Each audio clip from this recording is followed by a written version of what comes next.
futa duani waliabe como be futa duani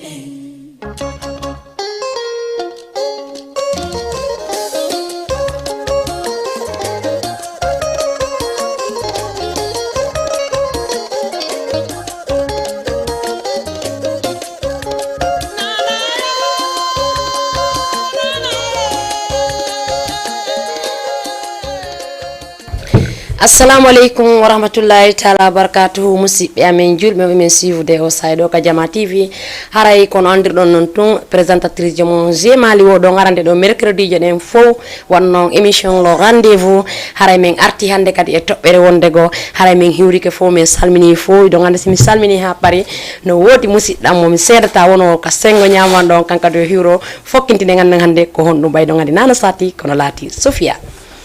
haray ko no woniri Mali nene goto jango mo mi sedata e mum mi hiwrike ma mi hiwrike kadi wonɓe en darde ka Jama TV e o sayi ɗo hiɗe weltaniɓe ɓa kamɓe ko enen ko kamɓe hande kadi noon haray min hewti ɗo hiɗen e seeɗa haray o tolnanay en ɗon invité jo men o waɗen ko wowi ko haray min acca invité ji amen on kankadi o présente so présenté ke arten ko wowi kon Fatima. Assalamu alaikum haray mi salmini on Zé et Sofia mi hiwrike kadi wonɓe ɓe jentare nden fof ko Jama TV ɗo haray lan inne Fatima Rasoul Ba voilà. Ok, Fatima Rasoul Ba, bienvenue. Arana yette ba ben suma narde. Hande kan no mi ari nami doti yette ba ben kala no men filjini. Arana mi yafini keta avant tout d'abord parce que si mi hada yette ba ben ara mi famali konno. Me don andi ko no woni yette ba yette jalla fere lammi memondire. Haray non kadi la yafini mom parce que wodi mi Sofia mo wodi message di mi hebi ley sénégalais be inni be suiva en be ni pourquoi pas de wondeji émission men on temji din sen addi wolen e olof kam kasi be addi tem be nani tem on olof be wawa noddude wala sana be wawa commentude be jonira envie mabbe on bu lolu wesso mangi len di nuyu yeen sénégalais yépp xam ngeen Sénégal ak Guinée ben bop la ken mun ko xan ñaan ñu ngi ñaan yalla yalla doli sutura yalla yalla yok xewam ne nan Sénégal pays de la triangle non la fa démé ma nek fi mana sista Sofia Mali tay tam ñew nañu dañuy def ben émission bu soobé yalla bu ci kanamé tout dina ñewat seen mo wax len émission bi naka la amna la kenn ku ne indi saxla ndax xam ne ben xalaat doyul Sofia. Bon haray comme no yinirɗa noon ɓaat andi ko a woni gewel joam haray ɗa wawi e waɗande ɗon ko wowi ko feƴƴen ɗon andintinen fuɗɗanoɗen ɓe taw andingol ɓe ko honɗum hande kadi par ce que ɗa andi yimɓe ɓen no woodi han ko ɓe joɗode mum ɓe ala wawde no ɓe haalira ɓe ala exprime wade kono noon ɓa Allah waɗi gonga ko ɓe innata kon winda wowla en no ɗo haray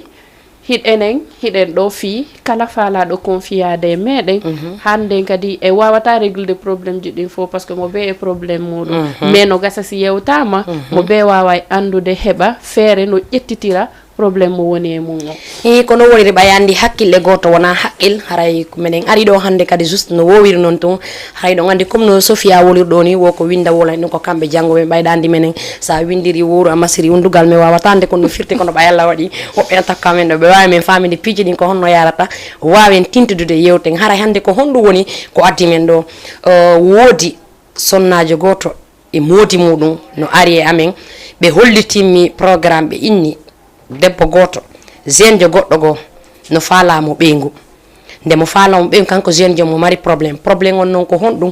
wo wona o gorko yaafo ɗon e konngol ngol mais kono mi nelira non ko non mi wawata yettinirde mais adu o jombude jiwo on o haalanalimo kanko wona o gorko o jombi jiwo on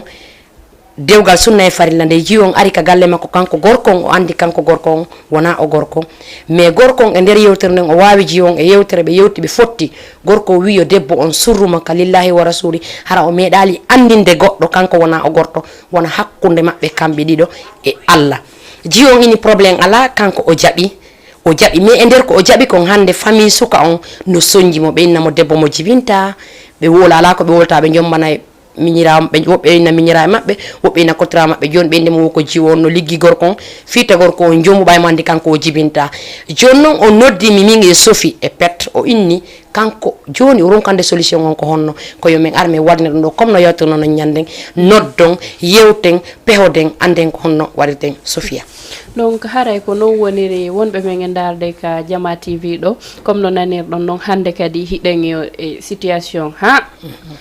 no sattidi no satti kono noon wonde probléme ara haray solution wallinama fi on probléme ɗon haray comme no nanirɗon noon o sonnajo ɗo himo e ande ko ma yewten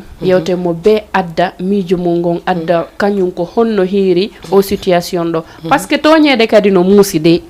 ɓa ko en haalindiran gonga joni kanko himo jooɗi kanko himo andi hakkude makko e Allah wona kanko sadi jiidanade gorko makko joni hino o faalaka konngol makko ngol ko waddi e moodi makko ko yanaka leydi joni noon e hino ñande ɓe e ñande hiɓe innudemo ko an woni probléme o ko an sali heɓude an a heɓata hiɗa ƴetti lekki min jombana e kaarijo joni e hoore ɗum kadi moodi makko alamo e defandude ala wiwde kadi ko kañum haray ɗo no satti kono noon mi sikki e gaccay kadi ok joni si ɗo yewti mi arta e invité ji mon ɓayɗa andi ko addi ɗo Fatima kanko kadi himo waywano woɓɓe ɓe wayi noon ɗum simi wooli ara yimɓe faami ko noniri kan kadi o wawa e addande en hakkille makko ɗen seeɗa e muɗum après si neeɓi seeɗa min udditay kadi anten on aro yewten fi muɗum par ce que ko fi ɗum joƴƴen ɗo Fatima ko honɗum wiɗa e ɗum ɗon an kadi donc j'ai harayno hollirɗon non au sujet ɗo ko sujet mo andanda hande c'est un sujet vraiment complexe parce que ɗen andi dans les foyers ka dewle toujours ko rewɓe pointete du doigt quelle que soit situation arɗo wo les gens ɓe ɗaɓɓata andugol d'abord quel est le problème ɓe ɗaɓɓata andugol quelle est la source du problème à chaque fois ɓe tawi ko rewɓe ɓe accusata dès le début parce que sa daari hande debbo ngo heeɓi kañumte kon leere dande en fait parce que o décidi sutanugol moodi makko o décidi surrugol moodi makko mais hande ɗum ɗo wontanimo probléme ngo parce que hino o wata rompude promesse mo waɗani moodi makko o wawlata hino noon la société est en train de l'accuser de tous les noms on ɗo sa ndaari joni haray hayno yaltira o heɓata parce que ɓe haala mo du n'importe quoi comme no Safiyatu holliri ɗo ni ɓennete a ƴetti lekki ɓennete a faalaka heɓude ɓena mayɗa gueri modima hara noon Allah no andi an hiɗa andi ko joɗoɗa e mum kon e nder ɗon kamɓe ɓe andata en souffrance mo wonɗa naɓɓude par ce que kadi mbiɗo sikki couple si heɓali ɓiɗɗo na gorko on tun soñjude par ce que haare mo kala haare no faala heɓude kono miijota ko debbo on kadi haare no mari on ɗon souffrance o fondel ko ɓennata toujours le problème c'est elle ɗo hande miɗo sikki yoɗo hande yimɓe ɓen koɓe noddu moƴƴo ɓe wawa mo wallitade par ce que vraiment o heeɓi koynte kon leere dande c'est un problème vraiment complexe ok léegi loolu bu weesoo ma ñëw ma delloo kàddu yi si olof tuuti ndax dinañ ubbi antenne bi léegi mooy sujet bu ñu indi tey mooy diggante jëkkër ak jabar loolu mu doon mooy benn xale bu góor da doon waaja takk benn xale bu jigéen bu mu koy takk nag moom xale bu góor bi yàlla def na ne moom du góor yàlla def na moom bu muy dem di laabaan xale bu jigéen bi moom waxul ne xale bu jigéen bi moom nekkul góor ba xale bu jigéen bi sëy si ci biir kër gi bu mu sëy ci biir kër gi mu fekk ne jëkkëram moom nekkul góor jëkkër gi ne ko léegi damaa bëgg si li nga gis yow nga sutural ma nga bañ a wax kenn xale bu jigéen mu ne ko incha allah duma ko wax kenn donte ne yow bi nga may takk waxoo neew moo yow doo góor incha allah man dama laa def promettre duma ko mus a wax kenn léegi nag ñuy sëy nañ ñaari at ñetti at ba ñeenti at ba juróomi at léegi yéen a ma gën a xam njëkk yi goro yi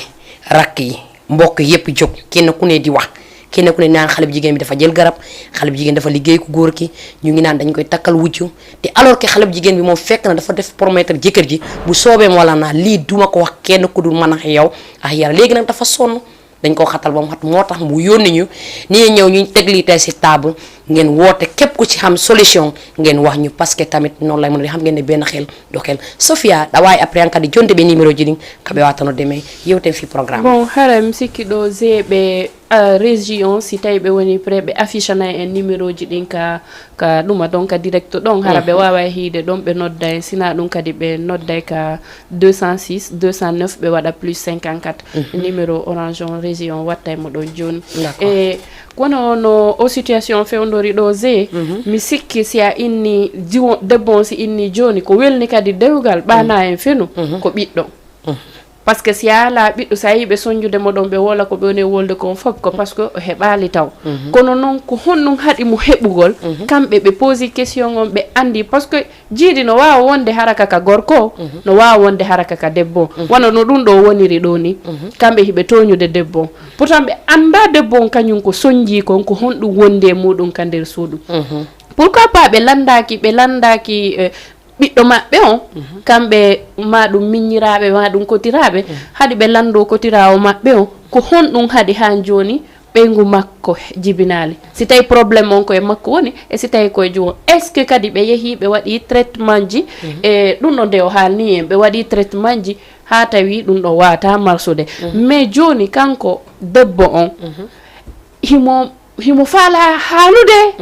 e hino jonni no oya konngol joni ko honno warata ɗo Fatima Rasoul andi donc safi ko inete ko ɓeyɓeynayi dimo ko konngol je pense donc koko mi haali nani kon tum parce que la femme elle est une victime parce que au moins so anduno ka début avant ɓe natude ka mariage peut être ɓe trouve no solution peut être ɓe ndaara no sawno no ñawdo ɓe ñawdo kamɓe ƴeew no sawno kadi ñawdo taw kadi mo kala e maɓɓe anda konno guerdata mais a yi o yahalnali mo ha ɓe naati ka nder mariage ɓe naati kadi elle a préféré o sutana gorko on o innamo o suuɗe o jonnimo konngol makko ngol ɓeynayla dimo ko konngol mi sikki ɗo hande kanko tun heɓi problème parce que quoi qu'on puisse dire famille ji ɗin haaji maɓɓe wonata e andugol ko honton probléme on et surtout ayi e famille ji ko won ton hayso ɓe andi ko mo maɓɓe on mari probléme hara ko gorko on mari probléme ɓe jaɓata wolde ɗum ɗon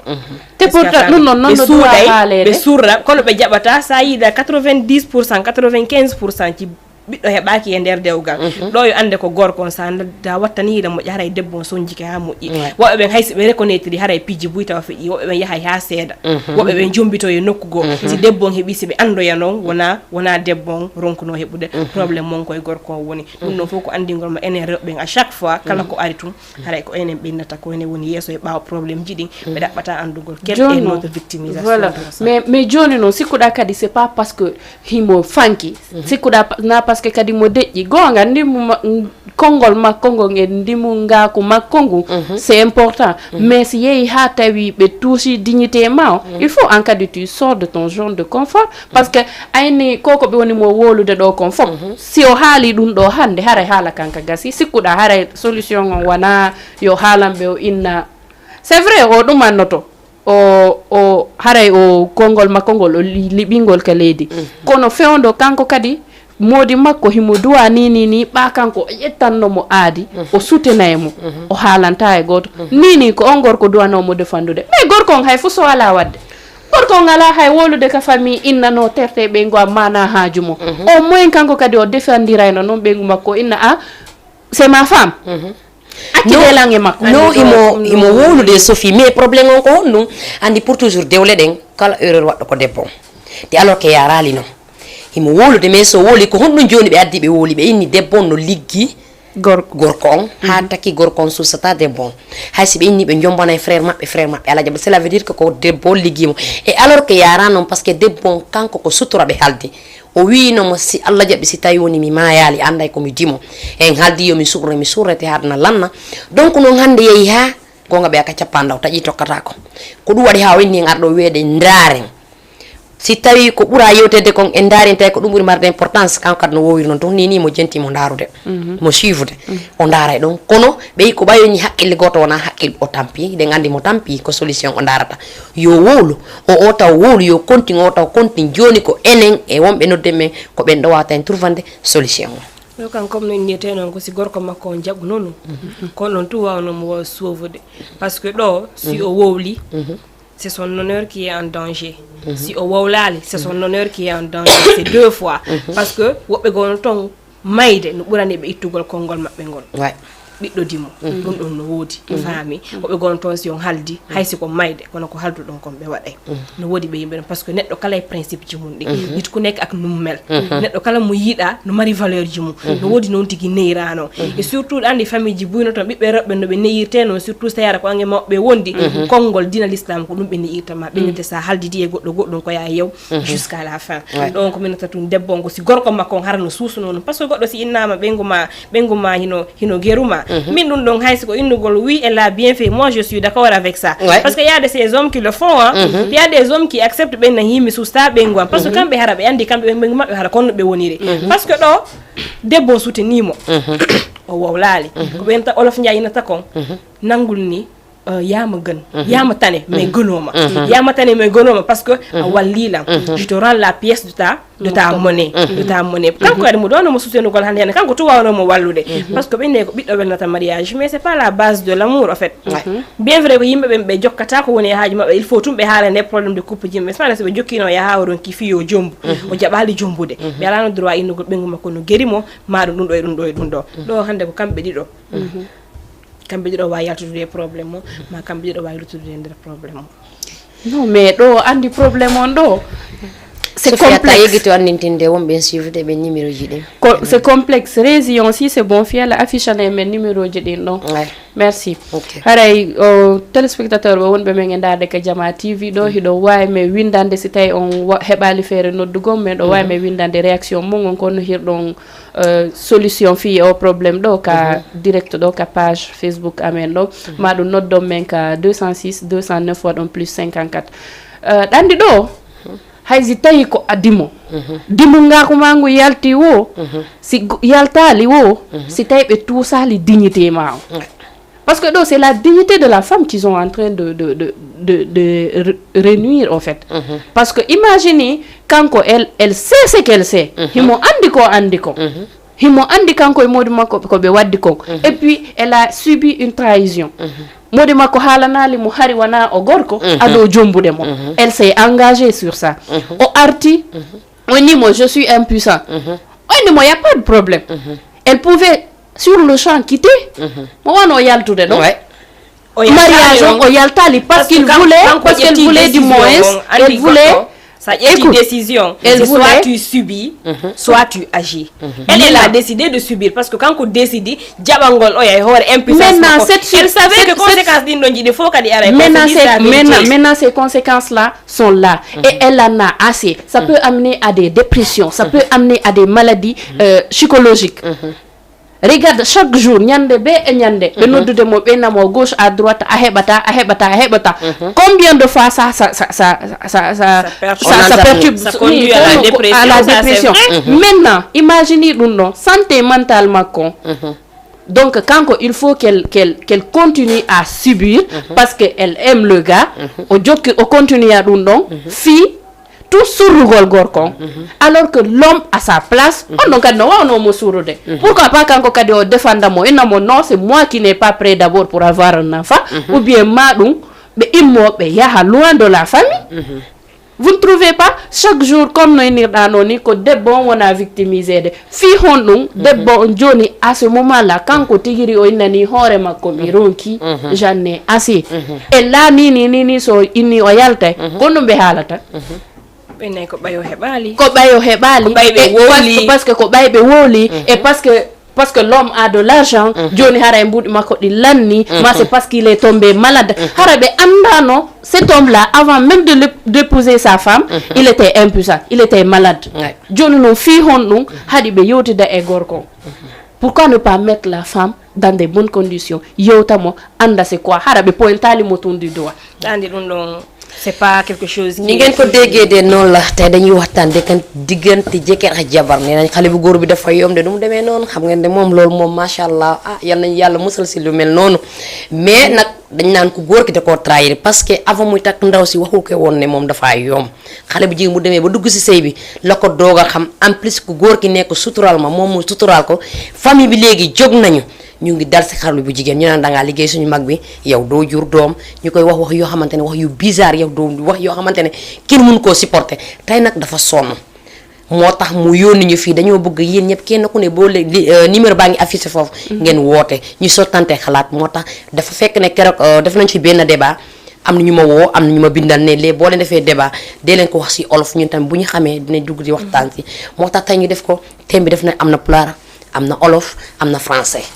ku bëgg ku déggul olof mën nga dégg pol ku dégg pol mën nga dégg français ñu waxtaan parce que ñun tamit yéna tax yeen ya tax ñun ñu tok fi ñun tamit buñ toggé fi bo leen wotéwul nenañ ben xel du doy lé dama bëgg ngeen dugg ci yeen ñep kenn ku ne xol leen fofu numéro yaangi affiché ngeen woñu ñu waxtaan haray do kono woli non ton hande do yewter ndem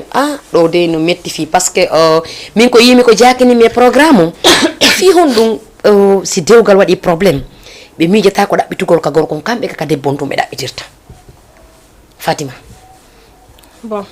nous sommes les espèces les plus faibles. Ko dum don be sikata quoi.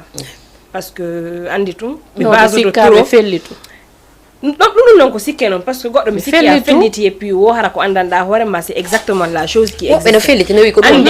andi kon woni c'est que les gens utilisent mal notre religion. Famille religion men ko be utiliser mo très mal parce que base to islam fi indugol ko gorko woni yeso gorko woni très mal gorko woni kilifa mais non jali ma Fatima dina l'islam non gorko non kilifa kon non dandi be togi non l'islam men ko wadu dasmin ma be utiliser très mal l'islam est juste et puis be traduire du n'importe quoi parce que be jettay ko arrange be ner ton kon be utiliser dum don ko lawo indi ko be utiliser parce que sandari ender mariage très franchement que les responsabilités sont partagées bien sûr et aussi koenta kon ko wona gonga kon nebata ludul deug du yag wallahi parce que musique problème mon faux c'est la trahison qu'il a fait avant de l'épouser so halan mo dès le début le problème soit il allait trouver si taw ko dongo engagé avant le mariage mo mimi na tano debbo elle est dans un problème hara dongo ko kanko tigiri na de hore makko est-ce que wola kanko don kadi o wola tano musique parce que hara kanko tigi décide kanko tigi elle a décidé d'assumer ce rôle là hara kam do décider be faala ka biddo parce que aussi no wodi couple jigo kare be andanda kambe be ana biddo hara leur amour leur suffit malgré que la société ne va pas les dire donc si hewtono don kadi mo kala mabbe ndara en vraiment be inna ko kambe woni falaka est-ce que la famille mais là elle a été trahie dès le début o ya halnalimo qu'il est impuissant on a dit que mariage elle a préféré son amour qu'à la sincérité pour soutenir gorko aujourd'hui les problèmes sont là sur elle elle a deux choix parce que goddo ngemum ko be wada goddo ngemum ko soit o fanka elle va subir tout au long de sa vie ma dum o wowla tay non kadi nimo makko ngun okkamo fiyo wolo parce que don kadi inata kelle en faute wodi ne yirabe non il y a de ces gens là leur promesse jaral na len lu nek moy deug bu la joxe sen cadeau duñ ko musa dindi il y a des personnes qui sont là ko benta kon leur dignité ko benta kon amour propre leur amour propre ça ne s'achète pas no wodi wobe non haysibe maide be wolay kono donc je pense que tout c'est la trahison dès le début parce que duno kadi warbe be hibe sutti dun don na hay fitalen ka impuissance don tum ferangol debbo avant hibe jombu demo dun don ko jikkuno hiden andi dun don beaucoup de femmes subissent ça o do wure mo hebi courage hande wolugol problème makko fi himbe be wallumo mais combien de femmes subit ce genre de choses là harabe susta wolde harabe ala courage Fatima mi tajale ma hidandi ko mi anda ko temji jelu mi jonna do noddube lambay be yimen fudike wolgol tem do sofi wahi noppi noddobe me le halna men ni me den jogi ko lannata parce que yimbe ben no faala wolude be susata wolude o temdo ko woni ko adido wo men jetta on non kono wobbe go kari no ga fayda ko sela yimbe be no wuri kono be sella en fait min ko dum mi parce que ayi goddo do no yaay ho law mo burni hamuji harano ya inna simi odo simi wayno do hara wallahi ko maydo hara won no burma problème hara ko maydo mo yiwda woni do wayda wo ko hakkundejo no wodi burda ma no wodi mo burda à chaque fois ko no ayi goddo no jinda do si ka tout va bien chez la personne hara neddo kanko ndi ko no woni wuride parce que les problèmes de la société no hore mo kala woni jombaado woni mo jombaka woni wondo e amde donc be jombaka be burma de problème parce que ko fiyonnu kambe kay lando andi ko fiyonno min ma dum be jombaka be burma de problème actuellement nani ko fiyonnu exemple wano min exemple mi jetta exemple hande simi do njomba bido mari min yirabe do be jombaka be yila mingi mudi amme ngera nyande fo nyande siko da kambe be hulata yewgol onde ko dum non problème be jombaka be ngibe yude njomba be ko na gerde gol kon be na jibbe jabata nyomede alors que be salaki ko be hulu be yude yewdo no artude yo walla jodo yido wo be renti ko wonder ton kon le cas là, c'est beaucoup de personnes sont en train de vivre ça. Parce que chaque jour, tu es témoin des problèmes de couple. Voilà. Si na ka famille ma wo, ka gore be mabe. Si na ka gore mabe wo, ka yaltu da jodda wa jota ko 2 minutes, 3 minutes ronka nan des problèmes de couple. Jonon est-ce que nous non wa ko de goddo courage fi yonti ginato wender mariage. C'est ça. Si ka di problème do point donc. Anata ka mariage. Téléspectateur won be be ngendar de ka Jama TV. Kono famille do ngay ngardi ha e o say do ke 15h46 do onon kadi nodde men handi non men ko honno hirdon o situation do halno men onon kadi ko honɗum jonnoton oɗo o solution parce que kanko innuno himo suɓi yo men suudu inde makko nden donc haray hiɗon wawi men noddude walla windanon men kadi ka page amen ɗo direct windanon men réaction mo gon onon ko honno hirɗon o situation ko honɗum o duwa wadde yo wowlu o inna ko modi makko woni courant on ala huɓɓude ka suudu ton ka ko yo fanku ɗon o continue a subisugol courant ala ka nder suudu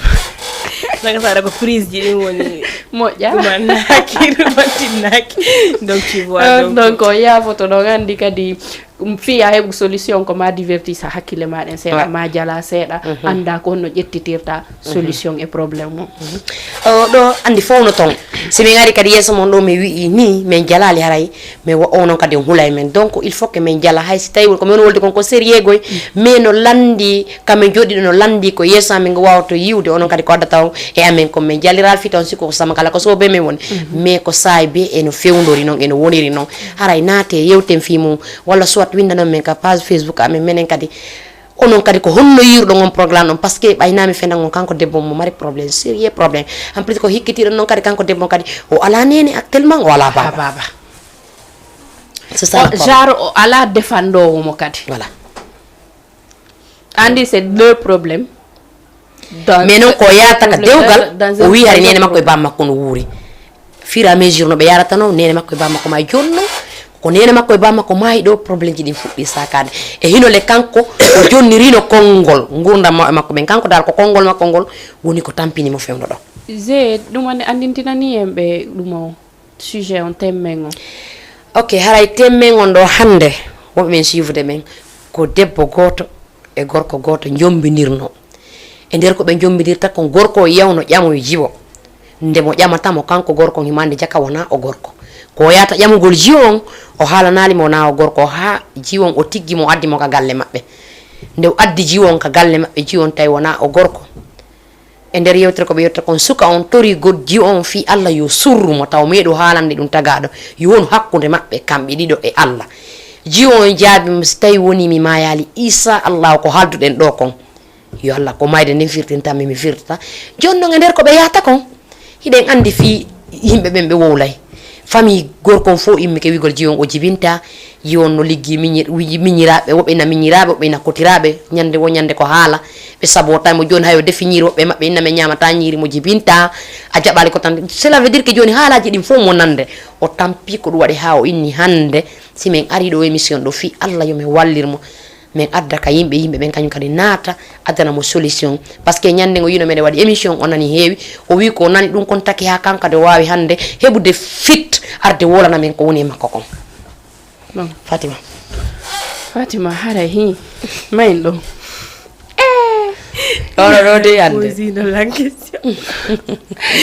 d'accord Safi je pense que kono hollirɗa kono je hollire noon nane jusqu'à présent ko ɗum ɗo wonɗen haalde mais ko haali ko nane ça m'a un peu touché parce que la fille elle n'a plus de défense en fait billahi donc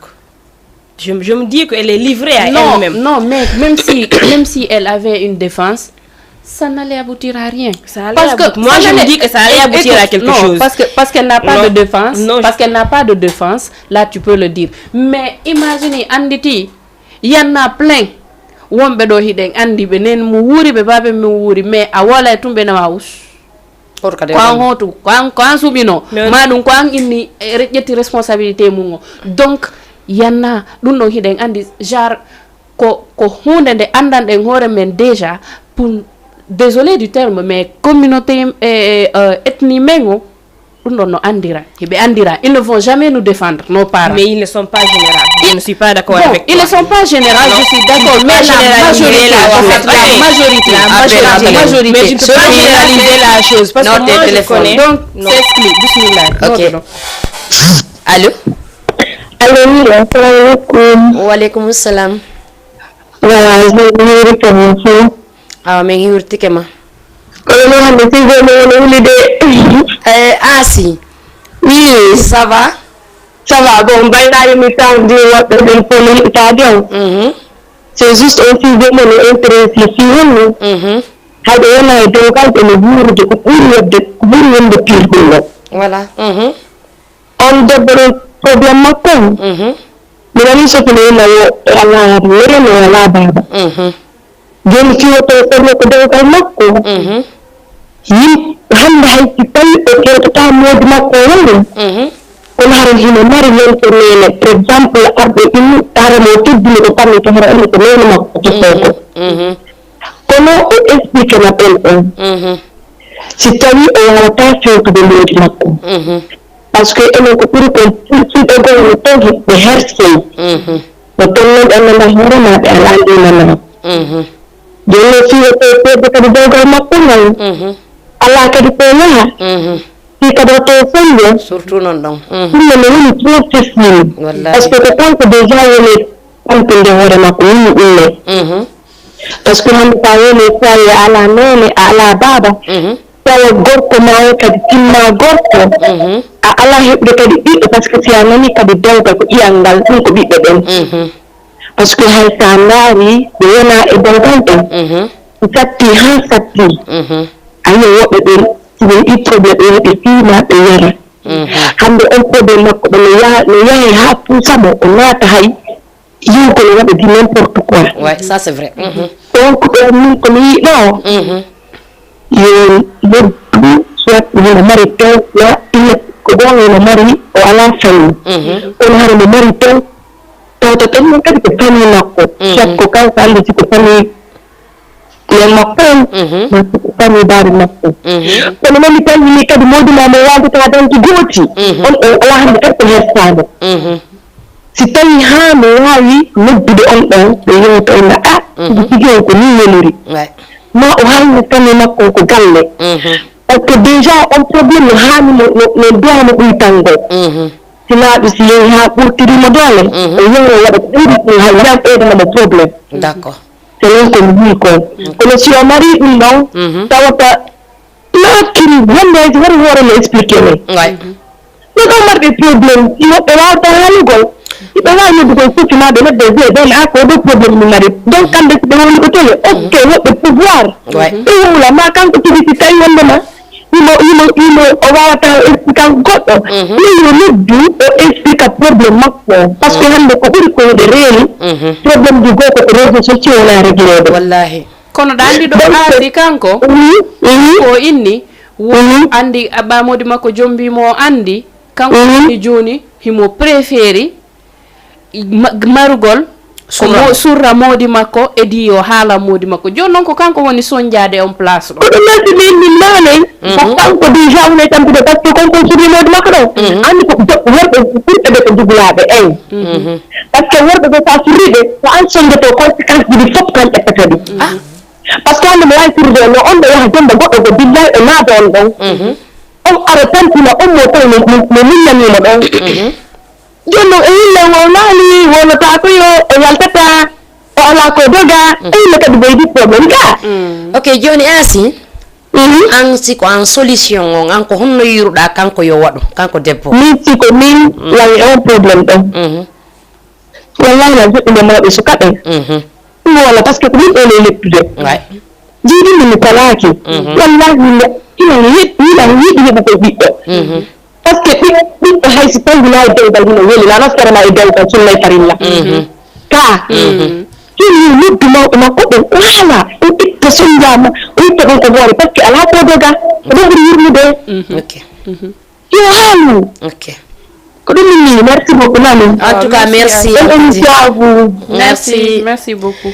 en tout cas asi média an kadi a weltanama ko nodduɗa ɗo an kadi jonniɗa hakkille maɗen haray an tiguiɗan ciwrude men anani kanko déjà attiɗo nadde on ko wowli kon haray a remarquay waɗa gonga ɓe a poyji kala mo be ko wowli kon seeɗa ɗon sendidira kurɓo e condi haray minen komi wawi ko argol holla men ko wiɗa ko yomin teguɗo komi weƴƴita ka tabal si yewtama noon ko an sendidirta kurɓo e condi donc premier attiɗo nadde on anani ko wowli kon o wi kanko siko kanko o nodda e mawɓe suka on ɓen e suka on o joƴƴina ɓe o wolnaɓe ko woni nder ton kon ɓe fof ɓe faama si gasa e gasa si gasata o yaha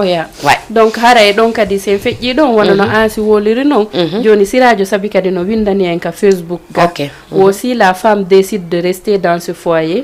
elle risque de vivre dans la fornication car si elle ne fait pas l'acte avec son mari elle pourrait le faire avec un autre donc Sophie avant nata ƴugol ma goɗɗo natiɗa wawi notade natto ɗon on e makko kadi yewtan allô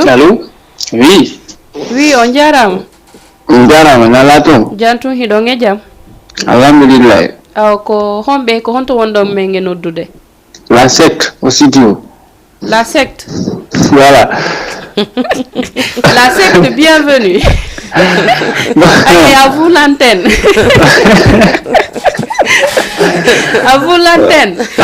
Voilà, min taw no bedo ida way mo baali no jetto tojo men wara be seyto no min c'est-à-dire ko don tappo amu wono. Non, mais seditaki mais hiɗo andi ko me woni wolde kon kadi ko non woniri ka. Na fu kono goddi din ko non woniri. Awa, si bundo wi malana ki alaga yeddiram. Ok, o debbo wiɗo no wawi marde gundo noon allah dandu mo ñande gundo makko feeñi. D'accord. A faami a ari e nokkude noye mo goɗɗo si ari fodima wii a mayata fesa sike o fodima fenade o wawata wonde e dewgal woodi makko ala fonction de o wiya kanko e taw waɗano kuwo o faami e fele gandi kosam mafata lacciri ga non hay suppuno mafa lacciri de la secte non si wiyama mafe tigi mafe lacciri ko kosam wolete taw ka a faami mo be mbukkiri mulli alano mari ka mafa e mbukkiri mulli a faami on fodari ko fodi bodi makko ɗon ko soit ko hara modi makko no mari boodi hara ko sabu boɗɗi ko woniri ɗon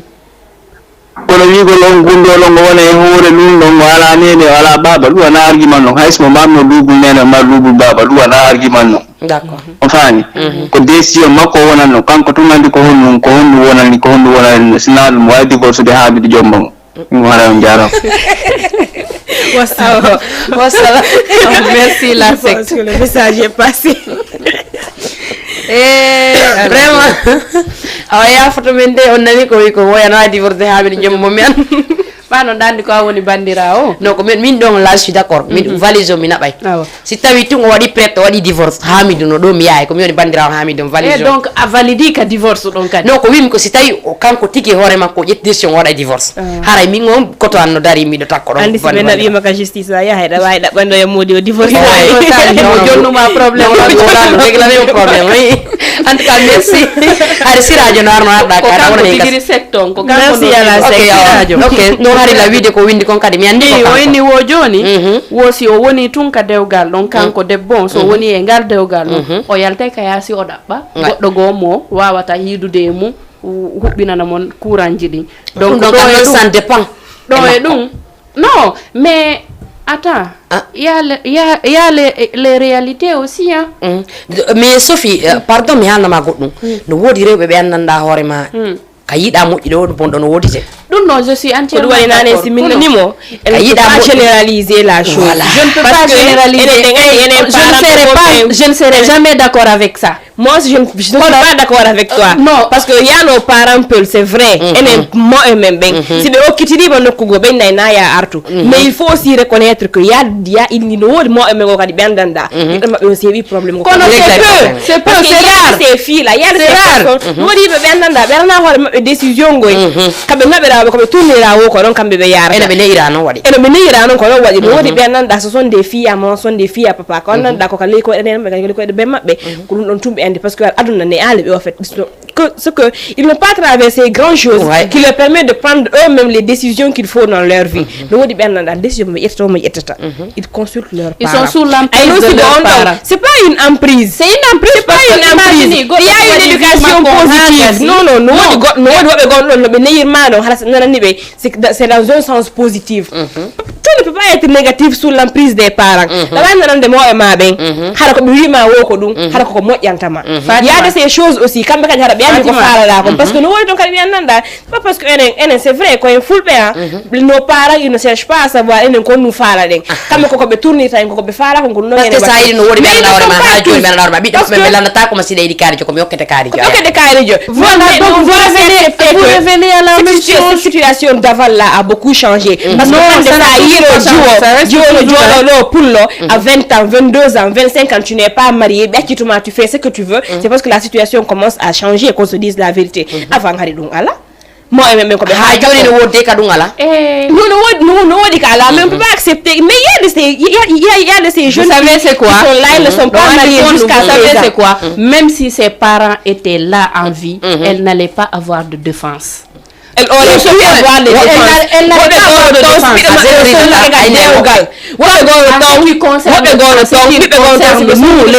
En ce qui concerne nous les Peuls, je ne suis pas d'accord avec toi.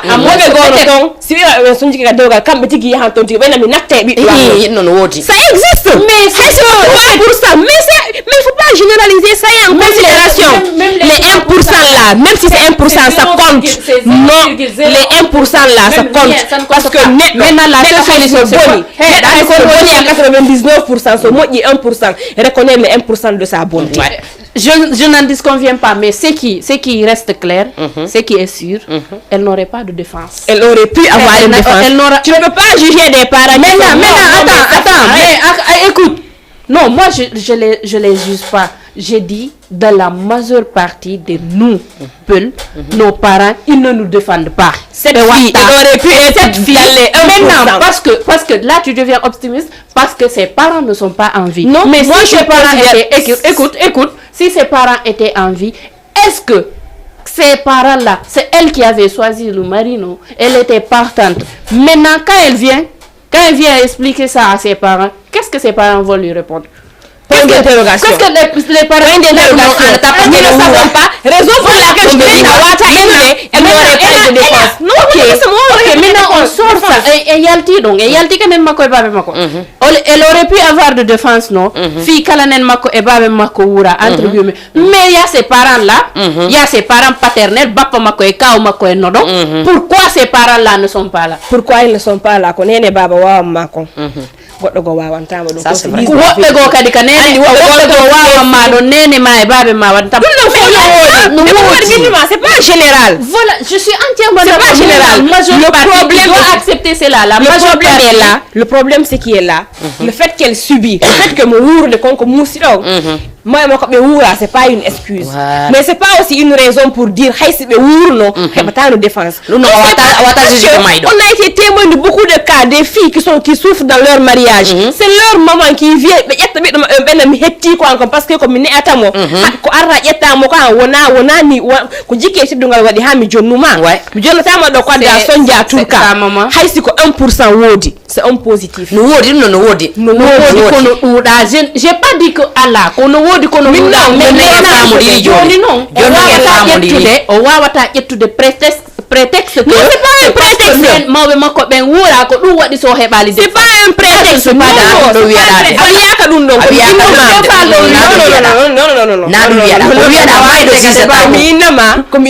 tu ne peux pas le juger. Non, je ne les juge pas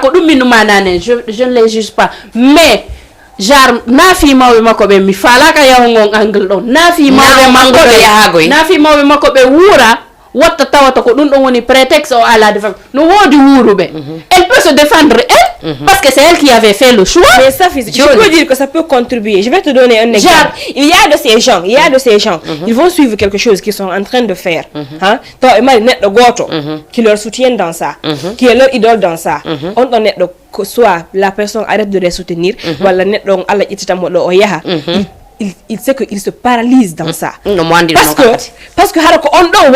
de la voie que tu dois suivre. Ça existe. Minare que c'est son cas. Ce sont des choses qui existent. Ils ne peuvent pas prendre des propres décisions pour eux-mêmes.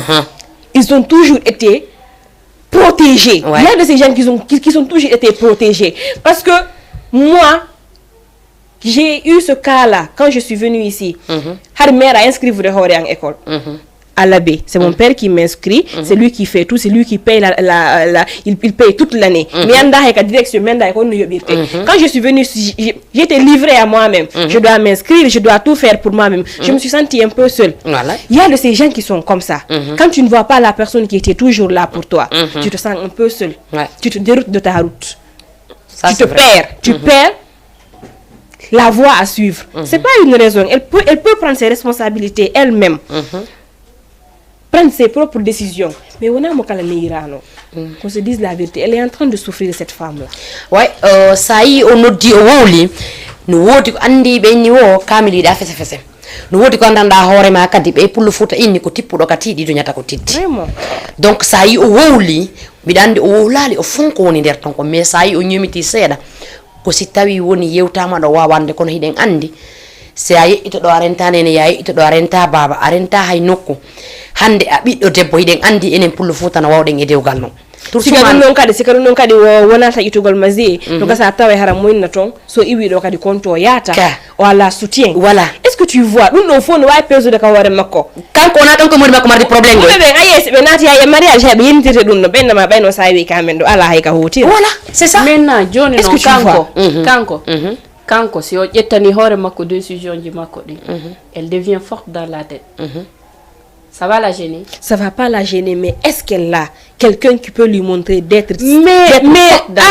Asi vient de le dire o inni sûrement haray mo mari goɗɗo mo ɓadodiri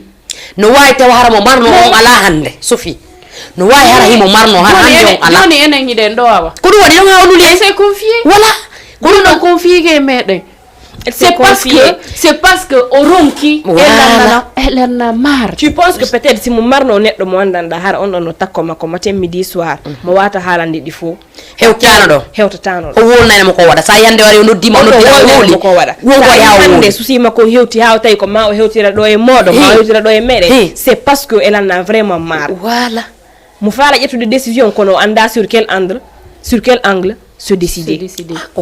Parce qu'elle est en train de calculer les deux côtés. Parce que moi je me dis le problème est plus complexe que le fait de tenir sa parole seulement. Voilà. Peut-être elle a un problème de savoir ce qu'elle va faire après être sortie de ce mariage-là. Voilà. C'est ça. Mais si tawi hada ko anduno ko foka mo e makko ben o wi don o yeyi ka mariage makko mo ben joni be alaado o anda kon to yilti torta dum no ko son des problèmes c'est manque parce que ko be gonto kala be jabata wadugol du n'importe quoi juste pour survivre.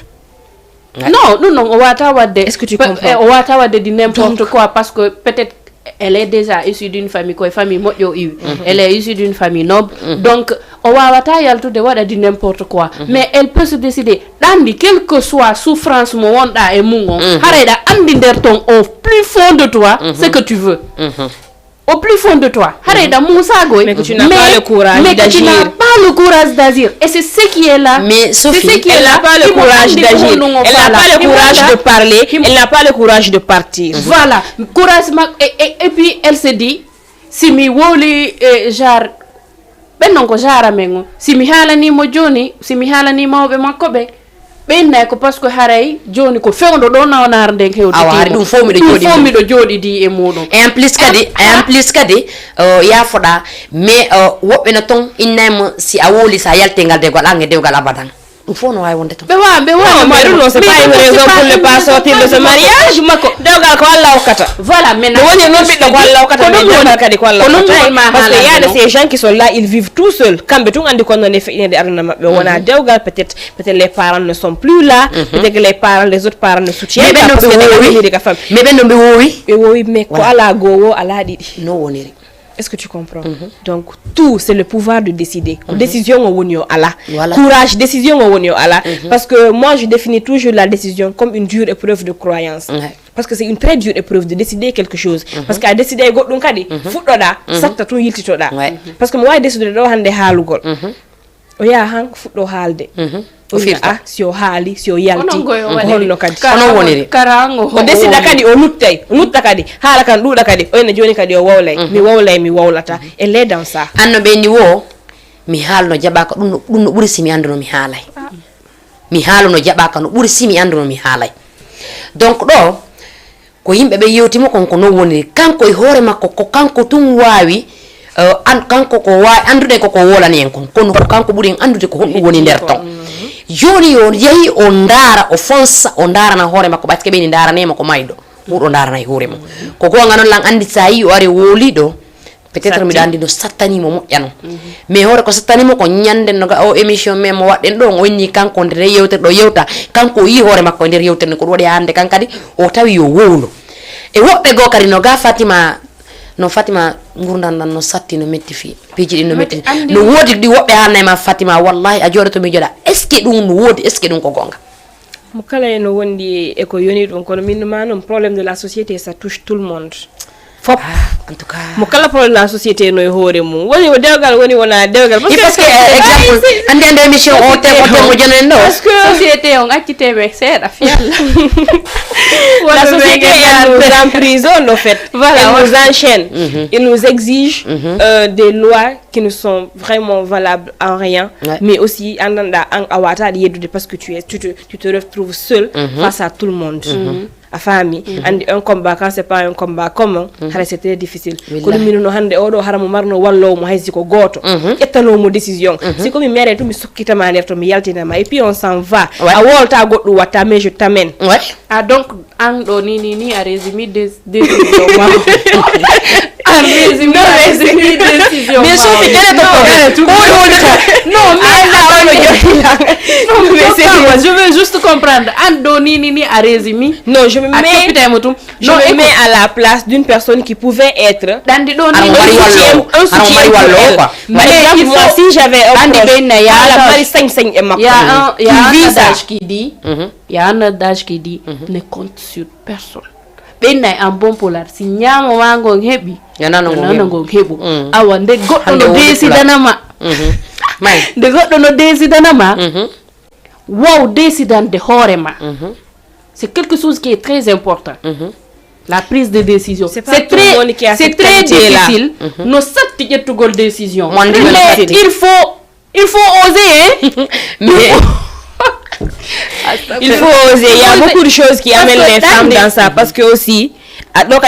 moi je me dis qu'elle a été un peu, je ne sais pas si c'est un peu, si elle est amoureuse du gars, le côté amour aussi ça a beaucoup impacté. Igol muside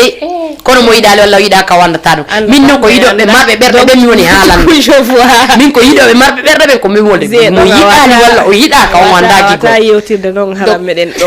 donc tu vois est-ce que tu vois moi je pense que aussi le côté du fait qu'elle a aimé le gars wadi hango andi elle l'a soutenu andi ko sa yidi si yurmeda andi berne berde toñata à chaque fois wallahi worbe ben non sérieusement parce que do hande gorko minne wala jikke si mo marno no jikke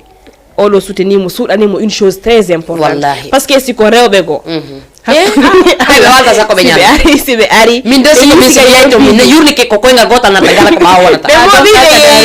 non mais tu vois be mo bi be yehi et puis be yakare be wado ray hay bruit parce que fo wanda c'est quoi le problème et puis si ko mariage ji buyno do ayé non hara gomba andete hande bimmine nyande tababe seedi non ka wadi personne ne connaît les causes de ces divorces du jour au lendemain mariage wona hande dimanche jangol lendi tawabe seedi est-ce que l'on sait les causes de ces divorces là mais on décide je me dis que c'est par amour elle l'a fait hande au regretti gigol no musigoy parce que mine berde de garay ça ne donne pas le courage de se sacrifier pour un homme. À sacrifier ton fille gorko après tu te retrouves seul face au monde on non piétinama parce que henane odo hande no henani mission nyawdino do ha o ndikki dabboye no goddo go wadda fawmo e hoore o munyani dum ok tawatade haysi mo marno défense dum do waday dum no haysi mo marno o moins ko hebeno ko jetta dum naba dum o moins conscience mo wona tranquille joni dum non haysi hayso hebi do ni no gasa kadi non o yalta e tun nawnar de ngi wara kanko wonduno e nawnar en tout cas c'est à elle seule de prendre sérieux c'est à elle seule de prendre nawni désolé c'est à elle seule parce que kanko o aron anni ko sita woni hewtiti gorko wi mais o ar o tawi gorko no wahi non joni non kanko himo buri en andude ko hondum vraiment o sonji ko hondum woni sibisude parce que mi la handi nyande goddo ar tukama ka mi hanama goddo Sophie mi hanama do Fatima mi resima non seeda no wodi kana nawre ma kon famani hidandi wonugol gorko wo angal wonugol gorko hedo mi hanama no wodi worbe har ko worbe kono be jibinta ko dum woni ona a famalite o nane mi nani enen a woday ka lacciri no wodi mafemo no wawi tawa har lacciri ni mafante koni ko dibubata est-ce que la femme kam woni wolte dum lacciri di mafay ko no dibubata c'est la no ru ko wawi won andi ko no me ngen darude ka Jama TV do lacciri ndi ma fay kono ndi ɓuuɓata Haray- téléspectateur ɓe wonɓe men dande ka Jama TV haray wono no andirɗon noon hannde kadi mercredi min ardani on e o situation ɗo ɗo andi minen ko situation ji tum men wonde e muɗum gorko no e awa debbo no wonde e moodi mum kono moodi makko machallah haray ko ɗum woni o wawata ɓe wata gorko on timma haray o timma joni noon haray kanko himo jiɓi andude ko honno ko ñande be ñande hiɓe yennamo hiɓe yennitirdemo kanko noon o foti moodi makko o haalanta hay bajjo moodi makko timmiraka kono ni wona mawɓe gorko on wona miñiraɓe gorko on wona kotiraɓe wona jajiraɓe wona hay entourage on ɓaahi ɗo gandi ɗum ɗon sa jombama woni une année a heɓali o heɓata 2 ans konorojo ka ko honɗum jo 2 ans ɓe naw liggike moodi makko donc haare ko ɗum wonde yewtude fi mum ɗo onon kadi ɗo wawi men noddude ka plus ka 206 209 plus 54 hi artu ka maafe ka kosanna maafe lacciri ndi mbuɓata ɗo sike ɗa andi wigol gorko wona gorko sike no woodi worɓe ɓe anndanɗa hoore ma sofi mais koɓe gorko kono ɓe jibinta andi ɗum no woodi genre hara courangol no woodi kono ɓe heɓata ɓi no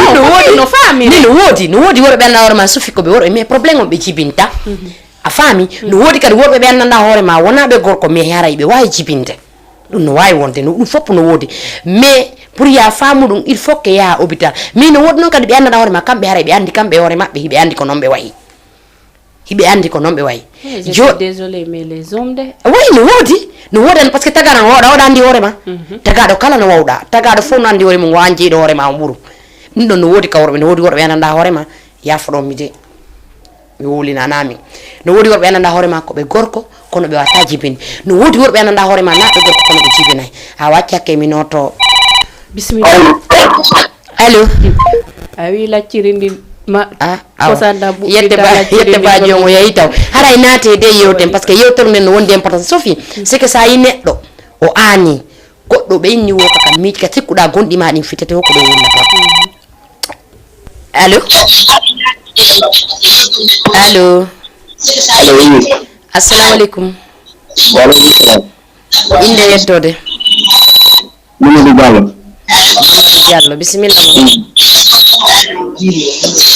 allo oui miɗo nande on bisimilla moɗon ok min ko daga woni famali mo gata ko dum famali rabata man ok Mamadou Diallo donc débat wonɗo ɗo hande on ko jeune goto yiwnoji o ɓe yiɗidiri o wi mo yiɗi mo jombugol dewgal sunna e farilla nder ko yaka jombugol jiyo jaka kanko gorko mo andi wona o gorko o jombi jiyo o addi ka makko nde jiyo yewti ka gorko o andi gorko wona gorko après gorko yewti mo inni mo lillahi wa rasuli yo suru mo taw meeɗo haala ɗum goɗɗo yowno hakkude maɓɓe kamɓe ɗiɗo jiwo on jaɓi e hoore ko ɓe yewti konge ɗin konguɗe ɓe wondi 1 an 2 ans 3 ans famille on fof immi joni no yennude mon walla no inna kanko o jibinta omo liggi kotira maɓɓe joni hay ɓe inni kotira maɓɓe on jombo kotira maɓɓe ngala jaɓde alors que debbo on kañum e gorko no andi ko gorko woni wona gorko o wino joni kanko o tampi yo yimɓeɓe wallimo hetta solution ko honno waɗirta eyi haray tema on ko ɗum ɗon hande ok min ko min ɗon kon ona ko metti fi quoi d'accord si tawi debbo no wawi mum waade jooɗo o waɗata lekki ko ɗum noon si tawi o heɓa lekki par ce que andi debbo kadi wata wonde dewgal hara heɓali hannde ko heɓali ɓiɗɗo par ce que sa nani dewgal ko ɓiɗɗo quoi ɗo gorko nawna debbo nawna so yimɓe wondi ɓiɗɗo heɓaki to ngal jiiɗota ha o faami ta voilà donc ɓe dal kamɓe ɗiɗo fof ma e kala heɓuɗo probléme dal min pour min wontugo no jawa wadde no tiw hoɓɓe lekki so heɓi lekki ɓe wawa wondude si tawi noon lekki heɓaki aɗa no metti fi seeɗa pour debbo waɗa resté ɗon quoi pour filmon quoi d'accord aɗa no metti fi seeɗa quoi awa Mamadou Diallo min moom so ɗotamo conseil moom sono wawi joɗade min fi Allah o ɗaɓɓo lekki awa si tawi o wawata yo haalande o haalan gorko harama yaltingol sutura kan ko mo duwata andude fof andana oya kadi a faami taw ko kamɓe ɗiɗo yewtuno kamɓe tonduɗo e Allah yewtuno ɗum no jewri yewti donc min pour min jowata hewtude nokku go si tawi to yeeyi ha tawi o wata mo ñaade mo noddirma mo yewtiri mo o surrumo e yewtiri mo noon hannde kadi o wawata habdude ha ɓay affaire o heɓa lekki hannde kadi o wawata a faami comme ça o yaha o ndaara goɗɗo ko oɗa kañum kadi ɗaɓɓa lekki si ɗaɓɓi lekki Allah walla mo wonno heɓay ɓeewi eti ko ɗum quoi ok wara on jarama ok Mamadou Diallo ok merci beaucoup ok merci haray Sofia anani Mamadou Diallo kanko kadi ko naati ko wolɗo kon haray noon an kadi andulɗo men gon anani kanko Mamadou Diallo woni 2 personnes naatuɓe woli haray anani ko woni kon par ce que lan andiniɗa suivre men andirɗa jentiti haray Sofia kan kadi anani kanko Mamadou Diallo ko wawi nadde o hollita ɗo kon kono ɗo andi ɗo hay si tawi o oya ɓe ñawdige min woni nalla ɓe ñawdi koye nal lamɓe ñawda ko wolanimi ko e ko o wima ɓe ñawdike o wi o ñawdike ok c'est bon ɓe ñawdike par ce que si tawi woni yeehi ha probléme mon ari ɗo joni oya wawata wonde oyana gorko c'est parce que ɓe daari solution wawata wonde ɓe ronki d'accord a faami joni noon kanko o wawata haalande ɓe yewti kanko e gorko on ɓe yewti par ce que kamɓe wondi suudu sa yi joni o yeehi o pleñike par ce que haray o ala famodirde enen en anda o fon fop par ce que o haalali fop o wolotago min kanko ko inni ko situation makko on ko par ce que kanko e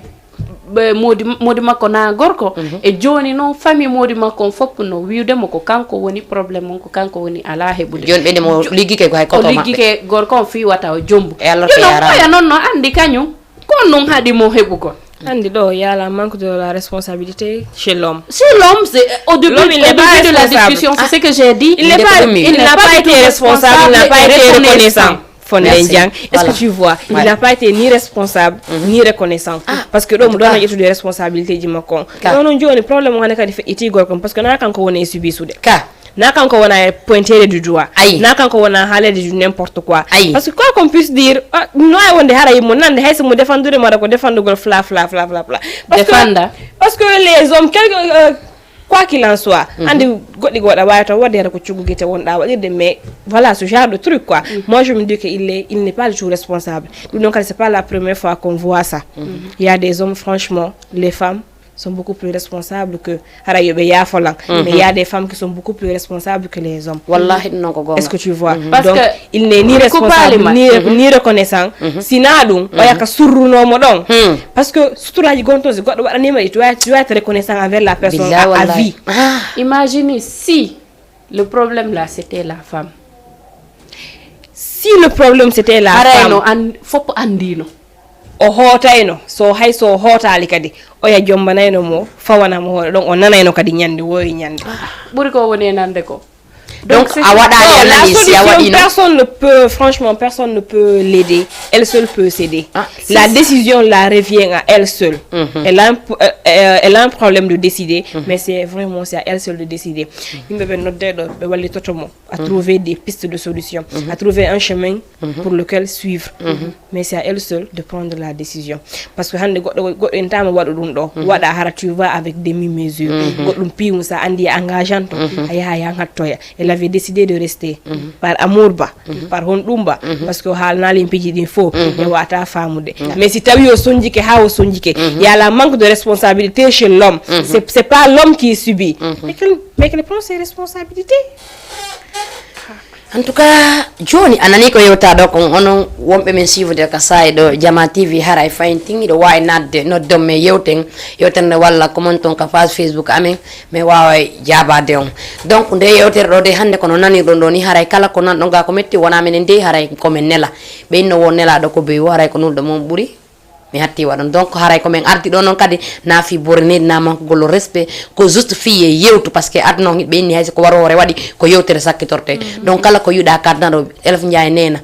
rero amul ñak waxtaan mo am kon nak lutax ñu ñew fi moy dañu bëgg ñu sotalante xalaat ñu waxtaan pour ñu trouver solution affaire bi naka la nan la parce que xamna ne neen tar jigen sey la bo nekké jigen mom bo seyul do dara léegi nag loolu lépp lan moo ko indi waxtaan la léegi nag so yimɓe ngari ɗo ko fiye yewtu mi waɗa e pulaar mi waɗa e olof goy mais ko waɗi ha simi ɗo wadde olof ko parce que musidɓe am ɓen kadi ɓe wi lan jeenaba yo lutax doo lakko olof te xam nga nañ lay xool te yow tamit xam ngeen ne man sénégalais yi laa faral man benn côté bi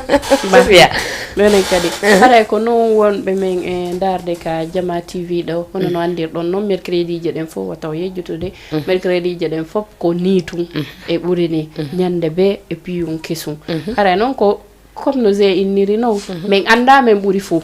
mi wawa haala min ɓuri fou kono si tawi a jonnama nelama ko ma ara wat yottinagal ndelal ɗon haray kadi on nelɗoma ɗon ko parce que himo e situation ko faala yaltude mum o anda himo perturbi donc haray ko menen e onon e amen wawata trouvude on solution no parce que si on ala ɗo haray menen wona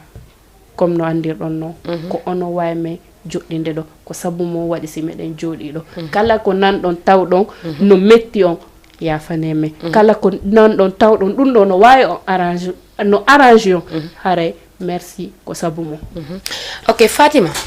mi arta e maɗon an kadi avant tout d' abord ɗo e yewtaw ka gayitagol ɓayde gandi fayda woni fen émission on kono hatta fandetiɗo fi natugo ɗo wawi nadde yoten par ce que ko fiɗum joƴƴini men ɗo minen kadi hakkille amen e minen tun yonata sino yonano hakkille amen e minen tun min kupayno anten o mi waɗa entramen menen ɗo min yewta entramen min gayna mais sa yi min udditi anten on ko fiyon naatu yewten pehondira e wattidiranen e feere haray Fatima an kadi ko honɗum yiwɗa solution hombo yiwɗa nde yewtere o thème hande mo Allah tawnuma ɗo voilà moi franchement haray komi conseillata mo c'est qu'elle prend ses responsabilités parce que c'est vrai elle avait donné une parole hari o jonni o e konngol makko ngol wonde mana o haalata c'est vrai o jonni mo konngol makko ngol mais si o woni ka nder mariage ɗon fimo jonni konngol makko ngol ha goɗɗum heeɓimo e nder ɗum ɗon moi je me dis que c'est suicidé très franchement parce que pijigono ton ko minni kon nane nangul ni yamatane wawi gonomo ça c'est nit ɗum la gën a gore parce que oya wallimo oya soutenimo o souteni gorkom o suurimo ka tawata il avait vraiment besoin parce que siko woɓɓe gon ton scandale jano waɗa heno fi ɗum ɗon moɓe hota kam maɓɓe o tawi o yeehi han o tawi o wawata toni mi wawata ala wallahi toni mi wawata ala qu'elle prend ses propres responsabilités o wanda kaduna ɗo si ala hay goto Allah no ɗo qu'elle prend ses responsabilités o joɗɗina gorko o innamo ko min wino e waɗiray ni mi surrete ari ha woniri ni joni noon mi wawata soit l'homme plan la responsabilité kanko tigi o inna ko kanko oya heɓa jang sina ɗum kanko tigi elle décide de mettre fin à ça parce que souffrance ɗon kanko tun haɗa woni moye andirude kanko andi combien de fois la dépression aujourd'hui n'est loin de personne elle est à la portée de tout le monde pression une société jiɗi ko subisata kongo 2 heures tout ça te suffit tawa les problèmes de famille que tu es en train de subir aussi c'est autre chose elle n'a pas à vivre le poids de cette relation là déjà ils n'ont pas d'enfants mariage ko ɓiɗɗo ko ɓennata kon ko ɓiɗɗo welni sinara ko kamɓe décidi qu'il ne veut pas haysi Allah o kala ɓe kadi hara kadi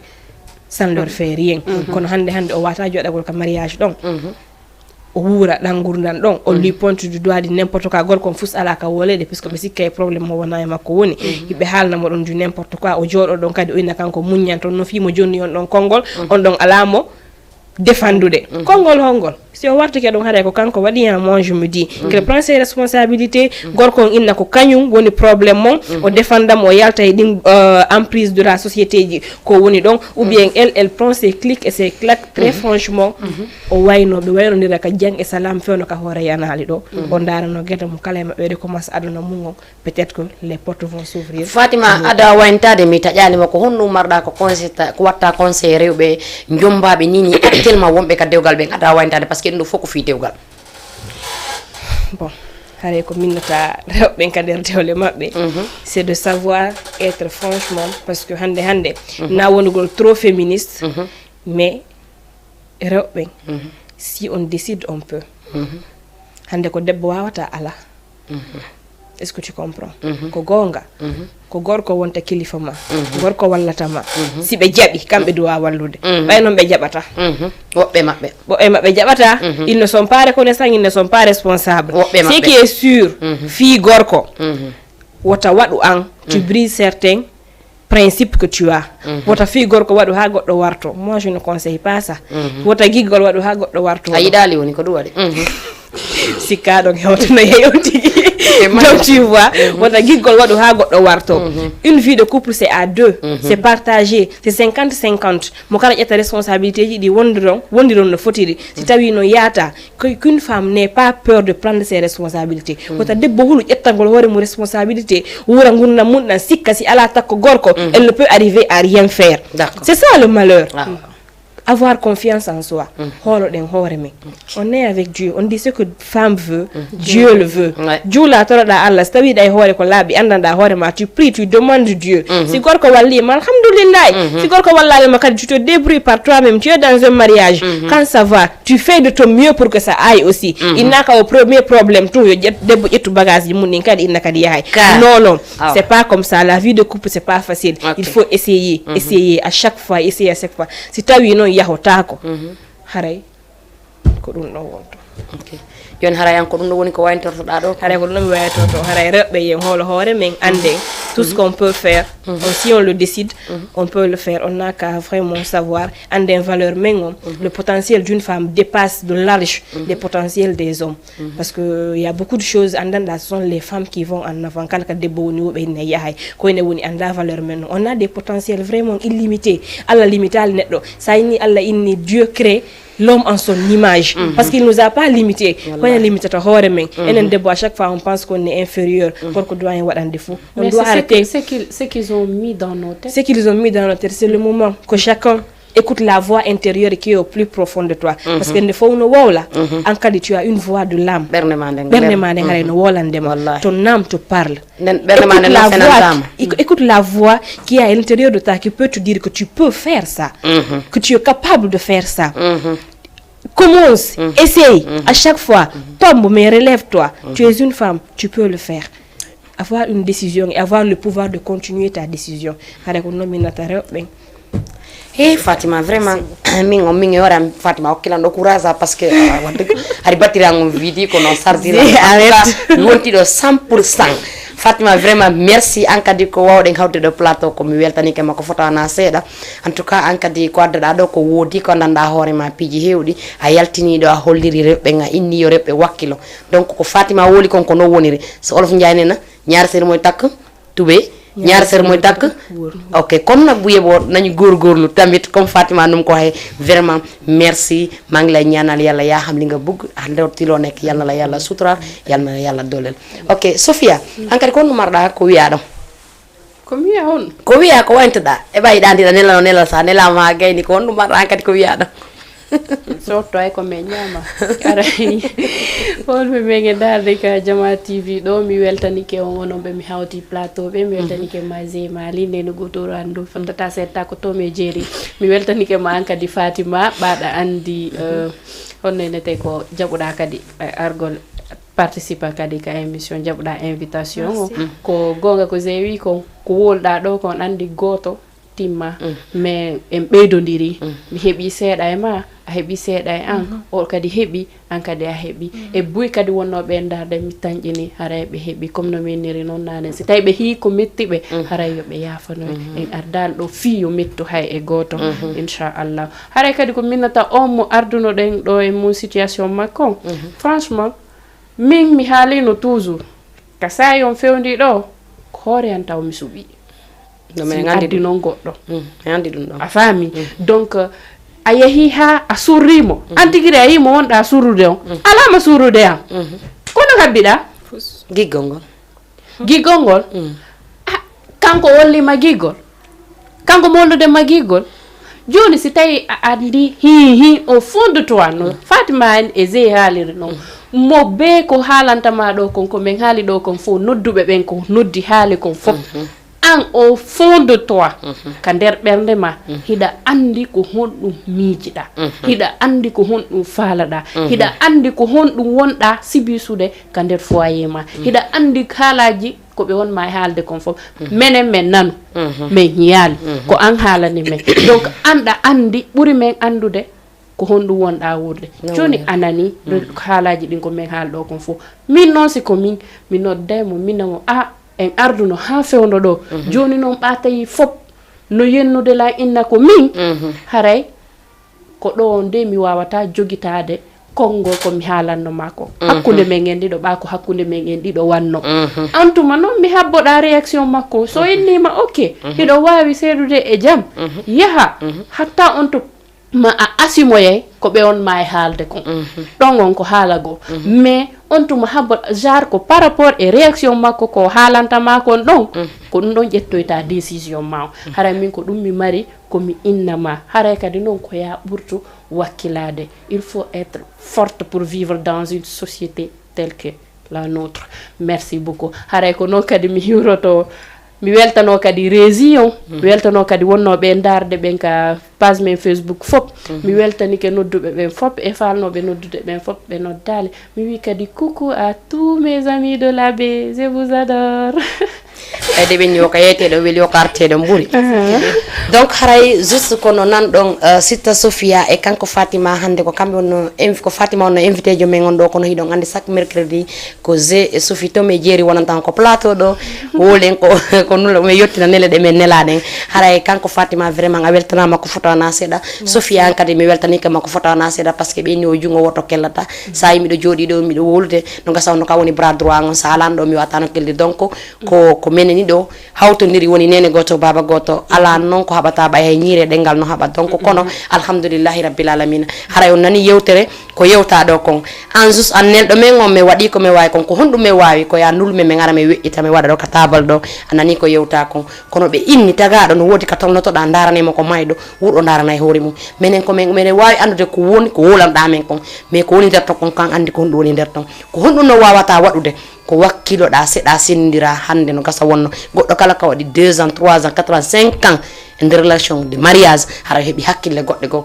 ittino e sikki a wonda e mawɓe maɓen hande aduna on ne'ima mo aduna neyi no ɓuuri mo goɗɗo neyi aduna no ne'uma ka wonɗa ɗo hande no décision ji ɗi anndanɗa hoorema wona ha goɗɗo ƴettanama on décision ɗon par ce que ko an andi ko honɗum wuuri ko an andi ko honɗum wonki makin tenata no fo wolir noon ko ɗum min kadi mari komi wolnoma yaw an tun e hakkille maɗe e gegana e ma on waloɗa jonna miijo miijitoɗa ha juuta lutta ko anduɗa no gasa kon waɗa ɗum ko anduɗa gasata kon anda ɗo gasata ko ha ɗon min ko ɗum ɗon min kadi mi mari komi conseil ma siɗo yewti wonno emin suivre o sayɗo ko Jama TV haray mi salmini on fof mi weltanike on mi weltori on ɓayi ɗon andi sa miɗen jooɗi ɗo ko ono waɗi si miɗen jooɗi ɗo kala même yewtere nde mi yewti ɗo tawi yewtere nde yewtaki haray miɗo yafinimo yo andu wona ɗum gimmini men kala komi yoɗɗo tawi nde yewti haray wona minen ko ballal Allah haray ko noon min farno sinno ko saga men si min jooɗi kaɗo ha min iwa ɗo koko welata jama on ko ɗum mi waɗata kono hiɗon andi tagaɗo timma si tagaɗo on timmuno wata won wayi ɗo ni haray miɗo weltano yimɓe a wonɓe lan suivre ɓe fof miɗo weltano nene an nene jara ɓayde andi ɓeyni ko ɓiɗɗo biwo ko nene kono wa baba ɓuuru par ce que min ko baba woni harite an ko baba woni sehellam mi hiwrike foppu mi weltanike fof haray ko Zémali arno ɗo hande hollitugol on no yawtir noon haray issa allahu tugge kollumon ko waɗon jees waɗon okke habbita ɗon men e mercredi prochain mi gaddarana on piiji goɗɗi go piiji ke vraiment